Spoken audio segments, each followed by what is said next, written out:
नमस्कार साथियों, प्रयार क्लासेस में आपका स्वागत है।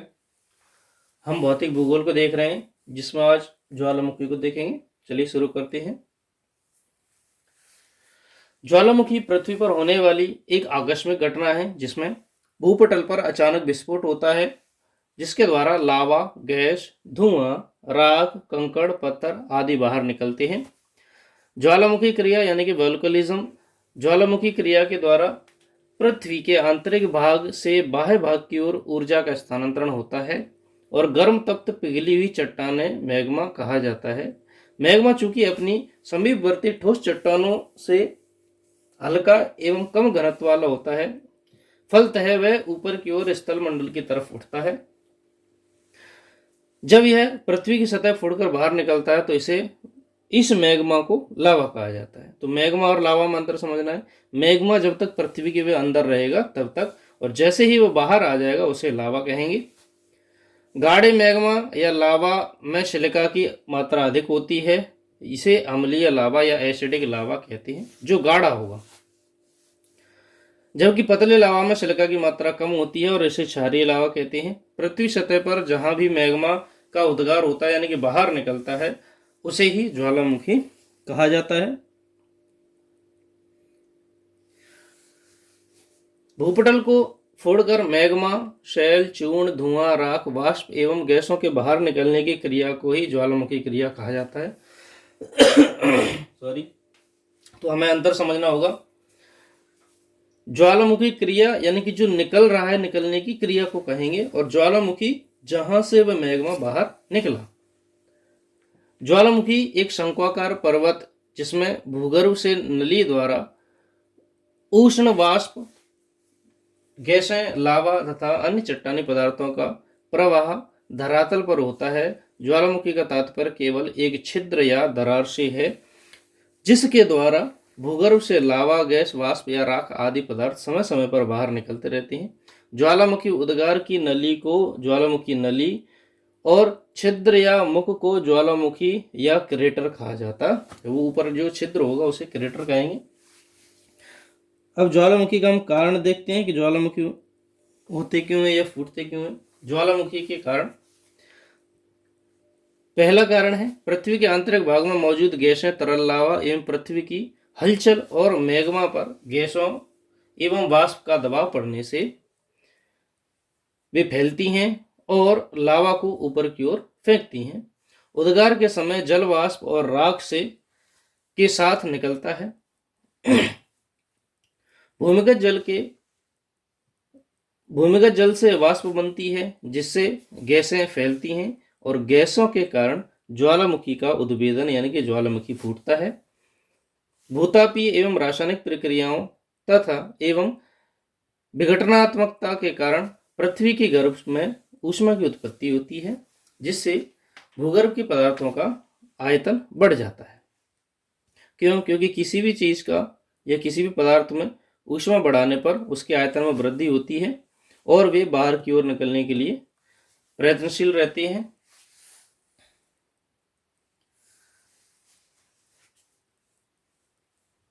भूगर्भ में जो गैसें हैं वे तीव्र ताप के कारण तरल हो जाती हैं, बिल्कुल, जिसके कारण उनका आयतन बढ़ता है और वे भी बाहर निकलने की कोशिश करती हैं, जिसके कारण ज्वालामुखी उत्पन्न होती हैं। अगला पॉइंट है, संसार में सबसे बड़ी ज्वालामुखी पेटी प्रशांत महासागर के दोनों किनारों पर फैली हुई है। इसे प्रशांत आग का व्रत या प्रशांत अग्निवलय कहते हैं, या रिंग ऑफ फायर भी कहते हैं। ये तीनों शब्द में से कोई भी आ सकता है, जो कि प्रशांत महासागर में ही है। इसके अलावा भूमध्य सागर, हिंद महासागर के द्वीपों एवं अटलांटिक महासागर के किनारों पर भी ज्वालामुखी पाए जाते हैं। अब निषेध पदार्थ कौन से होते हैं इसमें?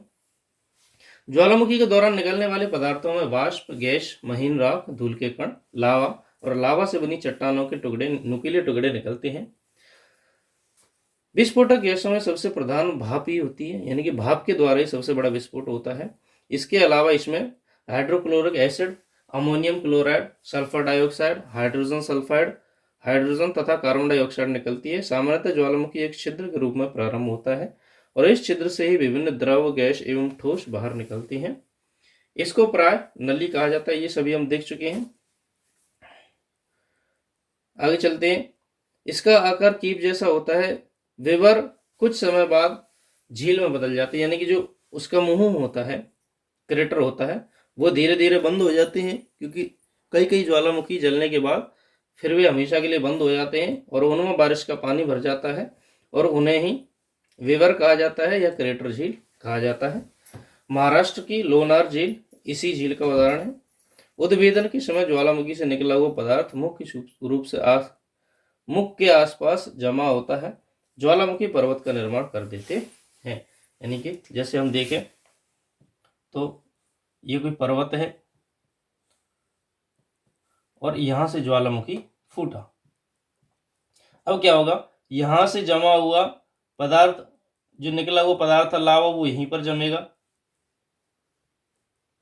अब क्या होता है कि कुछ समय के बाद ये इसका उद्भेदन बंद हो जाता है ज्वालामुखी का, और इस गड्ढे में, यहाँ पर जो गड्ढा बन जाता है, इसमें भर जाता है पानी, और इस पानी को ही कहते हैं क्रेटर झील या वेवर झील, जो कि महाराष्ट्र में है। महाराष्ट्र में एक उदाहरण है इसका, ये लोनार झील। अब ये जो ज्वालामुखी से निकले हुए लावा वगैरह जमे थे, इसे ही हम कहेंगे ज्वालामुखी पर्वत।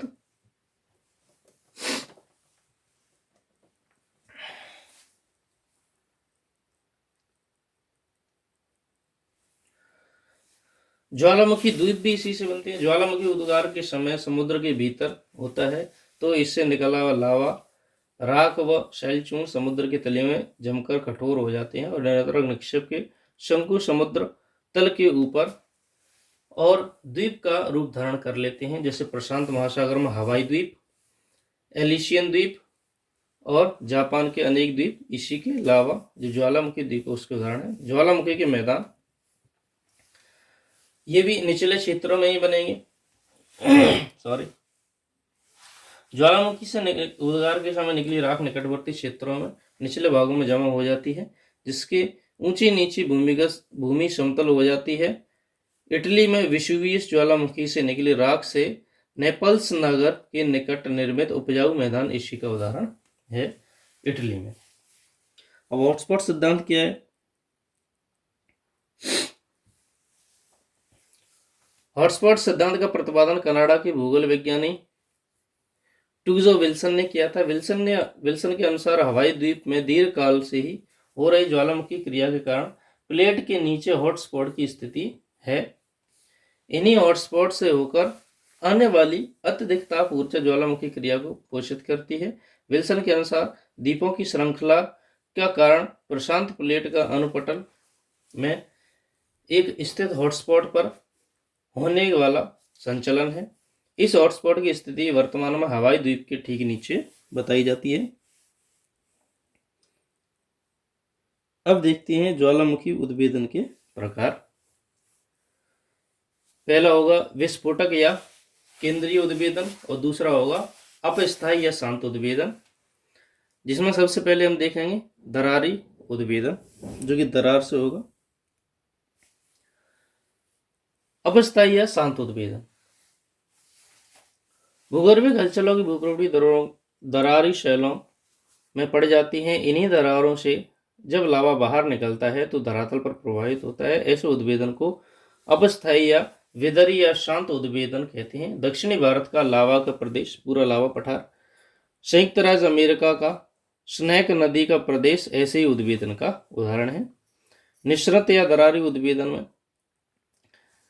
पृथ्वी के ठंडे होने की द्वितीय दशा से संबंधित है। जब पृथ्वी की पपड़ी इतनी मोटी हो गई थी कि मैग्मा किसी स्थान पर पपड़ी को तोड़कर नहीं निकल सकता था, तो यह उद्गार कतिपय निर्बल एवं दरार वाले क्षेत्रों से होता रहा।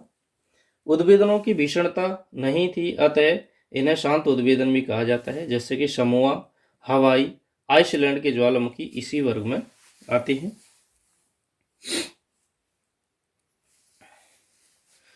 विस्फोटक अथवा केंद्रीय उद्भेदन ज्वालामुखी उद्गार भारी धमाके के साथ जब केंद्रीय मुख से होता है तो इसे विस्फोटक एवं केंद्रीय उद्भेदन कहते हैं। इस प्रकार के उद्भेदन से भयानक भूकंप आते हैं।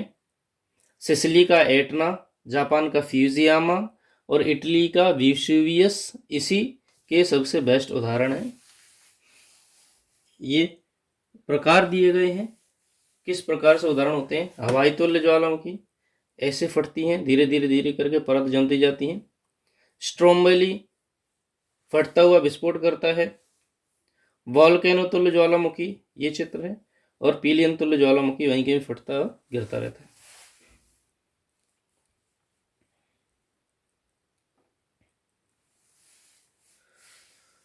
विशुवियस प्रकार के ज्वालामुखी क्या होते हैं? इनका उद्गार भयानक विस्फोट के साथ होता है। इनमें लावा गैस में सम्मिश्रण अधिक होता है और आकृति गोभी के फूल के समान होती है। विशुवियस के प्रमुख उदाहरण माउंट सोमा का ज्वालामुखी, इसमें अति विस्फोटीय उद्भेदन की पिलियन तुल्य उद्भेदन भी होता है। अब पिलियन प्रकार के ज्वालामुखी कौन से होते हैं?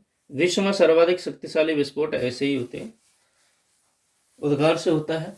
मैग्मा बड़ा गाढ़ा और अति लचकदार होता है, जो कि डाट के रूप में जम जाता है। मैग्मा बड़े दबाव से ऊपर उठता है और इसे डाट को बड़े भयंकर ढंग से फोड़ देता है। पश्चिमी द्वीप में माउंट पीली एवं फिलीपींस में हेवक हेवक ऐसे ही ज्वालामुखी हैं।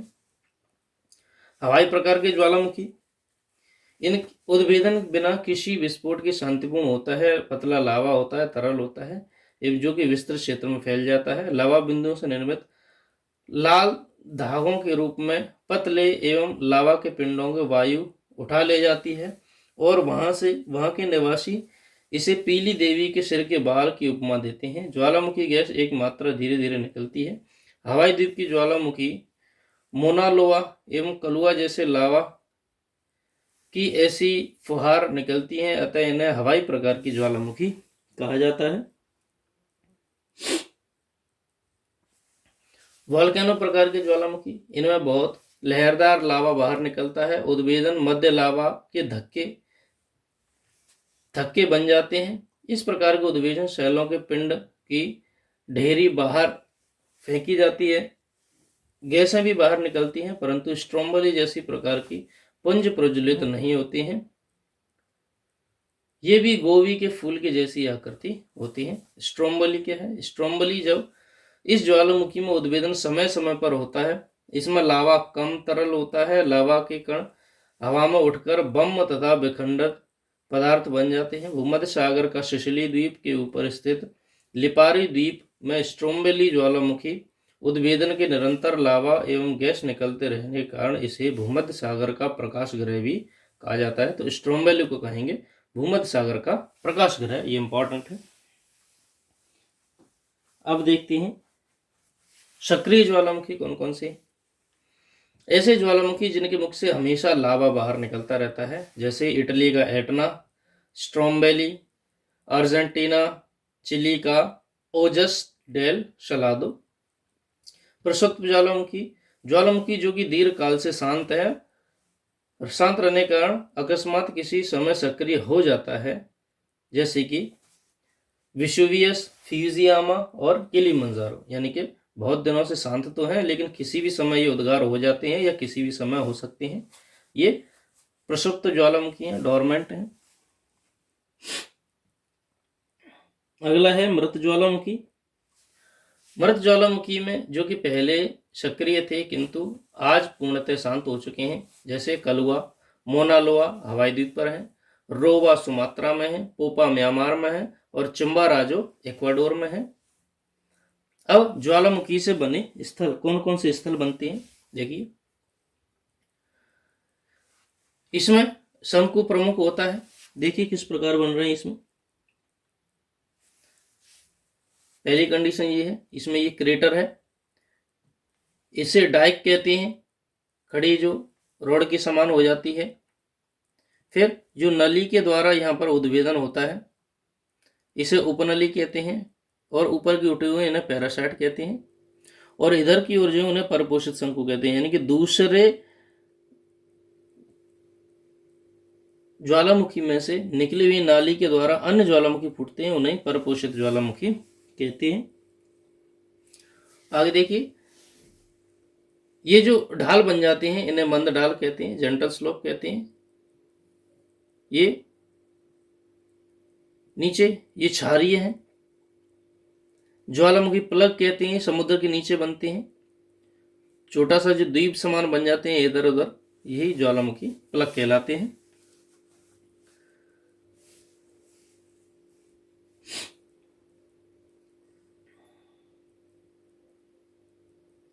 ये इनके बारे में लिखा हुआ है आगे।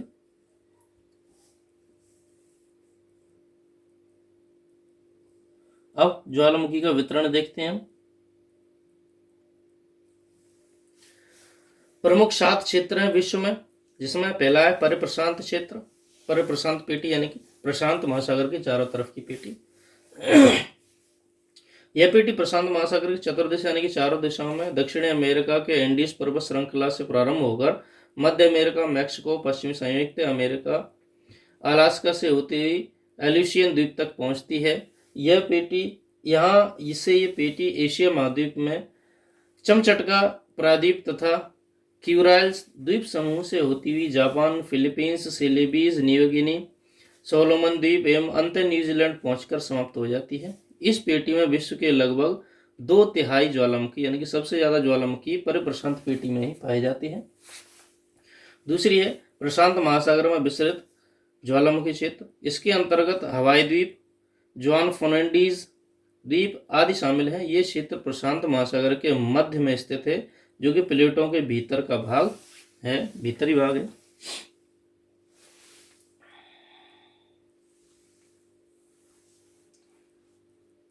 अगली है हिंद महासागर पेटी।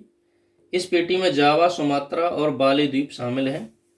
अगली है अरब अफ्रीकी पेटी। इस पेटी के अंतर्गत अरब, मालागशी तथा अफ्रीका की भ्रंश घाटियों से ज्वालामुखी सम्मिलित हैं।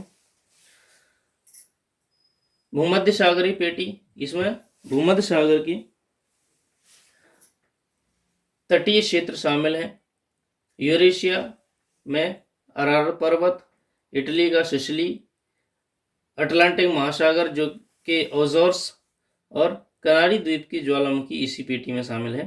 पश्चिमी द्वीप समूह पेटी अगली है। इसमें पश्चिमी द्वीप समूह में होने वाली ज्वालामुखी क्रिया संबंधित है एवं अन्य क्षेत्र हैं, जिसमें आइसलैंड, अंटार्कटिका महाद्वीप, जर्मनी का एफिल क्षेत्र एवं फेरो द्वीप शामिल आते हैं। अब हम देखते हैं सभी ज्वालामुखियों को।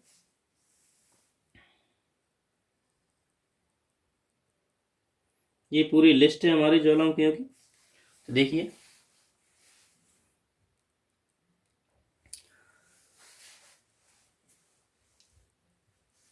एक है ब्रैंगोल पर्वत, ये ज्वालामुखी सही बनी है। ये अलास्का संयुक्त राज्य अमेरिका में है। इसकी ऊंचाई 4317 मीटर है।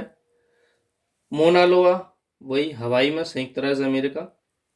कोटापैक्सी इक्वाडोर में है, ऊंचाई है 5897 मीटर। क्लुचेवस्काया रूस में है। निरांगोगो जायरे में है। अलियानमा एतुलान श्रेणी है, ये कि संयुक्त राज्य अमेरिका है। कैमरून में ही है। एरेबस अंटार्कटिका में है। निमुरागिरा जायरे में है और बेल्लारिका चिली में है। एटना है वो सिसिली इटली में है। चिल्लन है वो चिली में है। रूहापेहु है न्यूजीलैंड में है। पारिकटिन मैक्सिको में। अशामा जापान में। सेंट हेलेंस पर्वत संयुक्त राज्य अमेरिका। नाउरू होई न्यूजीलैंड में। हेकला आइसलैंड में। विशुवियस इटली में। क्लाउडिया हवाई संयुक्त राज्य अमेरिका। स्ट्रोमेली इटली में है। पकाया ग्वाटेमाला में है। तो हमने सभी ज्वालामुखी को देखा और इनकी लिस्ट भी देखी।